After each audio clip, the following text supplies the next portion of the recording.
नमस्कार बच्चों। आज का हमारा टॉपिक है क्लास 12 के अंतर्गत हम पढ़ रहे हैं कोलाइडी तंत्र। और कोलाइडी तंत्र के अंतर्गत आज का जो हमारा टॉपिक है वो है मिसेल निर्माण व साबुनों की शोधन क्रिया, स्वच्छीकरण क्रिया विधि। तो सबसे पहले हम देखेंगे कि ये जो मिसेल है वो क्या होते हैं। मिसेल हम पढ़ के आ रहे हैं कोलाइडों का वर्गीकरण, जिसमें हमने क्या देखा, संगुणित कोलाइड। तो ये जो संगुणित कोलाइड होते हैं क्या होते हैं कि हमने देखा कि कुछ कोलाइड ऐसे होते हैं जो कि निम्न सांद्रता पर प्रबल विद्युत अपघट्य की तरह व्यवहार करते हैं, लेकिन जो उच्च सांद्रता होती है, उच्च सांद्रता पर इनके जो कण होते हैं वो छोटे छोटे झुंड बना लेते हैं या पुंजित कण बना लेते हैं और कोलाइडी विलयन का निर्माण करते हैं। तो उच्च सांद्रता पर जब ये झुंड या पुंजित कण बनाते हैं, इन्हें ही हम क्या बोलते हैं, मिसेल कहते हैं। तो हमको यही पढ़ना कि मिसेल का निर्माण किस प्रकार से होता है। तो जो मिसेल होते हैं एक निश्चित ताप से अधिक ताप पर बनते हैं, जिसे कहा जाता है मिसेल के लिए क्राफ्ट ताप। ये भी अलग से क्वेश्चन आता है, आप इसे नोट कर लेंगे कि जो मिसेल का निर्माण होता है एक निश्चित ताप से अधिक ताप पर होता है, उसे कहा जाता है क्रांतिक ताप। और इनकी जो सांद्रता होती है वो निश्चित सांद्रता से अधिक होती है, जिसे हम कहते हैं क्रांतिक मिसेल सांद्रता।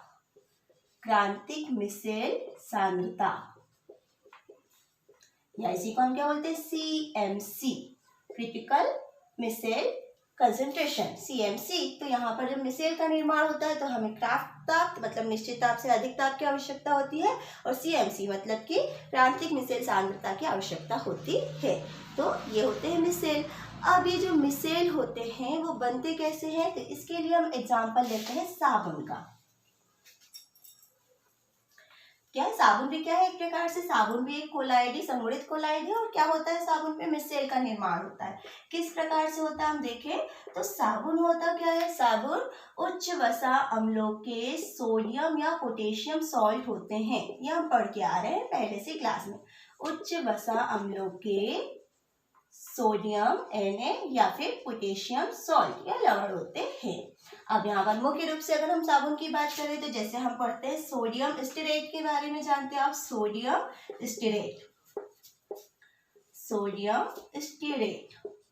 तो ये जो सोडियम स्टेरेट है ये होता क्या है, इसका सूत्र हम पढ़ के आए हैं C17H35COONa, सोडियम स्टेरेट। ये इसमें मुख्य रूप से दो भाग होते हैं। आप देखेंगे आयनिक भाग है C17H35COO -चार्ज, और Na पे क्या होता है, प्लस चार्ज होता है। तो ये एक प्रकार से जब ये निर्माण करता है तो ये क्या बनाता है, आयनिक मिसेल बनाएगा। किस प्रकार से हम देखेंगे आगे, ये क्या बनाने वाला है आगे, आयनिक मिसेल, क्योंकि आयनिक फॉर्म में है ये। अब यहाँ पर ये जो C17H35CO, जब इसको जो साबुन है ना, जो बट्टी वाला साबुन हम यूज करते हैं, उस साबुन को जब जल में विलेय किया जाता है, क्योंकि ये आयनिक प्रवृत्ति का है, तो आयनिक प्रवृत्ति होने के कारण ये क्या होगा, सबसे पहले आयनों में टूटेगा। ये बनाता है C17H35COO- Na+। तो जो सोडियम आयन है वो जल में विलय हो जाते हैं, जल में घुल जाते हैं, और हमारे पास कौन सा भाग बचता है, ऋणायन वाला भाग। तो ये जो ऋणायन वाला भाग है ये वास्तव में ये भी दो भागों से मिलकर बना है। एक ये C17H35 वाला भाग है और दूसरा क्या है, COO- आयन वाला। तो इसको हम किस तरीके से दर्शाएंगे, सबसे पहले इसका अगर हम फॉर्मूला बनाते हैं C17H35, इसका जो फॉर्मूला है इसको इस तरीके से लिखते हैं हम, CH3 CH2, आप नोट करते जाएंगे इसे।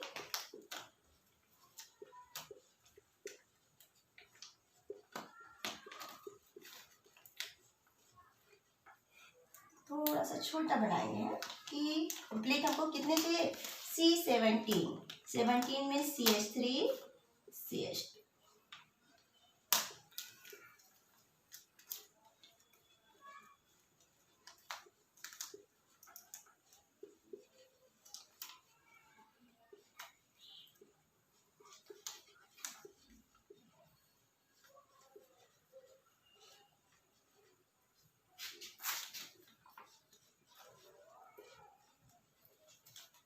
ये 17 है ना। देखिए यहाँ से 1 2 3 4 5 6 7 8 9 10 11 12 13 14 15 16 और ये 17 C17 है 35 और फिर यहाँ पे क्या है COO means C double bond O और ये हो गया O माइनस Na क्या हो गया निकल गया। तो ये किसका फॉर्मूला है जो साबुन है उसका ऋणायन है ना। अब इसमें आप देखोगे ना ये वाला पूरा भाग ये यहाँ से लेके ये वाला एक भाग होता है जिसको कौन सा भाग है ये हाइड्रोकार्बन भाग। हाइड्रोकार्बन वाला हाइड्रोजन और कार्बन से बना ना हाइड्रोकार्बन युक्त भाग ये जो होता है ये होता है अध्रुवीय प्रकृति का और ये जल को प्रतिकर्षित करता है जल में विलय नहीं होता है जल विरागी होता है। और दूसरा ये वाला जो भाग होता है ये कैसा भाग है ऋणावेशित भाग है ऋणायन वाला भाग है। ये क्या होता है ध्रुवीय प्रकृति का होता है और ये जल स्नेही होता है मतलब जल के प्रति आकर्षित होता है ऋणावेशित होने के कारण और ये कैसा होता है जल विरागी होता है। तो ये जो साबुन में जब मिसेल का फॉर्मेशन होता है ना तो साबुन इन दोनों रूपों में होती है। एक हाइड्रोकार्बन युक्त लंबी श्रृंखला होती है जो कि अध्रुवीय होती है जल विरागी होती है और दूसरा ऋणायन वाला भाग होता है जो कैसा होता है ध्रुवीय होता है और जल स्नेही होता है। इसे आप नोट करें। ये नोट किया आपने। तो यहाँ पर ये हमने किसकी संरचना बनाई सोडियम स्टीरेट में से स्टीरेट आयन। ये क्या कौन सा आयन है स्टीरेट आयन।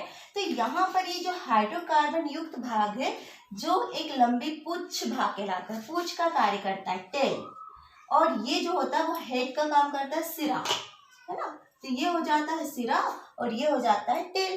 तो यहाँ पर दो भाग होते हैं जो कि एक सिरे का काम करता है और एक टेल का काम करता है पूंछ का काम। तो जब इसको हम दर्शाएंगे ना तो इस प्रकार से जैसे कि ये है तो ये हाइड्रोकार्बन श्रृंखला जिसमें एक लंबी टेल है और फिर ये क्या है जो ऋणावेशित वाला भाग। तो ये वाला जो भाग है वो ये हाइड्रोकार्बन श्रृंखला का हो गया और ये जो ऋणावेशित भाग है ना यहाँ पे ऋण चार्ज है माइनस चार्ज है तो ये क्या हो गया ये वाला ऋणायन हो गया। तो इस तरीके से हम इसको दर्शाएंगे ठीक है। तो सबसे पहले तो आप ये संरचना क्लियर हो गई ना आपको कि ये साबुन का हाइड्रोकार्बन युक्त भाग है ये जो लंबी पूंछ का कार्य करता है जो कि कैसा होता है अध्रुवीय होता है और जल के प्रतिकर्षित विरागी होता है मतलब जल को प्रतिकर्षित होता है जल से दूर रहता है और दूसरा जल स्नेही होता है ठीक है।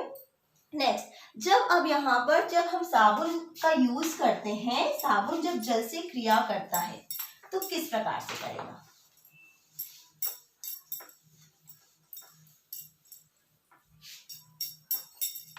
तो इसी में हम ये देखेंगे कि अब ये जो साबुन है ना जब साबुन को जल में मिलाया जाता है तो जब साबुन जल में मिलाया जाता है तो निम्न सांद्रता में ये जो जल है ना इसमें हम जब साबुन मिलाते हैं तो होता क्या है जो साबुन का जो जल विरोधी भाग होता है मीन्स जो हाइड्रोकार्बन वाला भाग होता है ना वो इस प्रकार से जल के बाहर होता है और जो ये जो आयनिक भाग होता है जल स्नेही होता है वो इस प्रकार से जल के अंदर होता है ये है ना। जब हम पानी में साबुन घोलते हैं तो इस प्रकार से जो हाइड्रोकार्बन वाला भाग है वो क्या होता है जल से दूर रहता है मतलब बाहरी सतह पे होता है और जो ऋणावेशित वाला भाग है ना वो जल के अंदर होता है। तो ये निम्न सांद्रता पे जब इस ऋणायन की सांद्रता CMC से अधिक हो जाती है CMC हम पढ़ के आ रहे हैं कि क्रांतिक मिसेल सांद्रता एक निश्चित सांद्रता से अधिक सांद्रता। तो जब साबुन की अधिक सांद्रता होती है CMC मतलब साबुन की अधिक सांद्रता पर ये जो आयनिक ये जो ऋणावेशित आयन स्टीरेट आयन है वो अंदर की ओर खिंच के चला जाता है। पानी के अंदर की ओर जब ये खिंच के आ जाता है तो इस प्रकार से ये व्यवस्थित हो जाते हैं मीन्स ये जो है ना ये तो ये क्या होते हैं इस प्रकार से अगर हम देखें यहाँ पर जो पानी रखा हुआ है तो जब ये व्यवस्थित होते हैं ना तो इस प्रकार से साबुन के जो कण होते हैं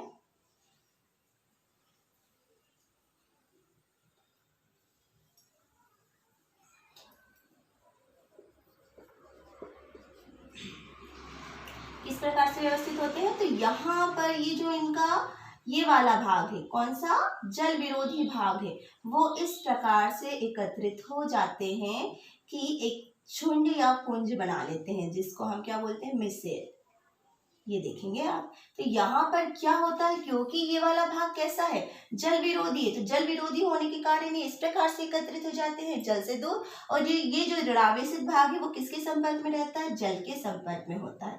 तो सीएमसी सांद्रता पर ये जो साबुन होती है वो किसका निर्माण करती है, मिसेल का निर्माण करती है। और मिसेल के लिए जो सीएमसी सांद्रता होती है ना, साबुन के लिए जो सीएमसी सांद्रता होती है 10⁻⁴ से 10⁻³ मोल प्रति लीटर। इसको आप नोट कर लेंगे, पूछा भी जाता है कि जो साबुन मिसेल का निर्माण कैसा करता है कि जो पृष्ठ जब उसको जल में घोला जाता है निम्न सांद्रता पर, उसका जो हाइड्रोकार्बन वाला भाग है ना वो पृष्ठ से दूर रहता है। लेकिन सीएमसी सांद्रता पर, मीन्स अधिक सांद्रता पर, ये मिसेल का निर्माण करता है। इस प्रकार से जो ये साबुन का जो स्टीरेट आयन है वो अंदर की ओर खिंच के आता है और ये जो झुंड होते हैं वो इस प्रकार से एकत्रित हो जाते हैं कि जो हाइड्रोकार्बन वाला अध्रुवीय सिरा है वो अंदर की ओर होता है और जो ये वाला आयनिक भाग है वो कैसा होता है, बाहर की ओर होता है, जल के संपर्क में होता है ना। और जब ये मिसेल का निर्माण करता है ना तो यहाँ पर इन आयनों की संख्या 100 से भी अधिक हो सकती है। 100 या इससे अधिक भी जो आयन होते हैं, छोटे छोटे आयन होते हैं, वो मिसेल निर्माण में पार्टिसिपेट करते हैं। तो इस प्रकार से जो साबुन है वो किसका निर्माण करता है, मिसेल का निर्माण करता है। अब इसी से हमको क्या पढ़ना है, साबुन की शोधन क्रिया। तो अब ये जो मिसेल है वो किस प्रकार से कार्य करता है, तो होता क्या है, साबुन से हम साफ क्या करते हैं, कपड़ों की गंदगी साफ करते हैं जिसमें चिकनाई होती है, तेल के कण होते हैं, धूल के कण होते हैं, है ना। तो होता ये है, जिस सतह पे, सपोज ये सतह है, इस सतह पर यहाँ पर तेल या ग्रीस लगी होती है। सपोज ये जो सतह है ना, इस सतह पर ये क्या है, तेल है या फिर ग्रीस है। तो यहाँ पर जब हम साबुन को इस कपड़ों की सतह पे लगाते हैं तो कपड़ों की सतह पर लगाने पर ये जो तेल या जो ग्रीस होती है ना वो यहाँ पर एकत्रित हो जाती है मिसेल के बीच में। मतलब कि सपोज ये हो गई तेल की बूंद, ये क्या है, तेल है, और जब साबुन लगाई जाती है, ऑयल है ना, तो यहाँ लगाई जाती है तो ये जो साबुन के जो कण होते हैं ना वो इस प्रकार से मिसेल का निर्माण करते हैं, मिसेल का निर्माण करते हैं।